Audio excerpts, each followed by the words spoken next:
১৯৪৫ সালের আগুন আর ধোঁয়ার মধ্যে হিরোশিমা জ্বলছিল। শহরের প্রতিটি ইট, প্রতিটি ঘর, প্রতিটি স্মৃতি ধ্বংসের আগুনে ছাই হয়ে যাচ্ছিল। ছোট্ট ঘরে বসে এক ছেলে তার প্রিয় বন্ধুকে চিঠি লিখছিল।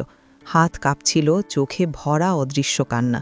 লিখছিল, আমি বেঁচে আছি, কিন্তু চারপাশ শুধু ধ্বংস। তুমি কোথায়? চিঠিটা কখনো পৌঁছায়নি। রাস্তা ভেঙে গেছে, পোস্ট অফিস নেই, বন্ধুর বাড়িও নেই। শুধু কাগজের টুকরো, মলিন দাগ আর ছেলের অনুভূতি বাতাসে ভেসে থাকল। ছেলেটি চুপচাপ বসেছিল, জানত না তার শব্দ, তার আশা কোথায় হারিয়ে যাচ্ছে। চারপাশে শুধু নিঃশব্দ ধ্বংস আর সময়ের ধূসর আলো।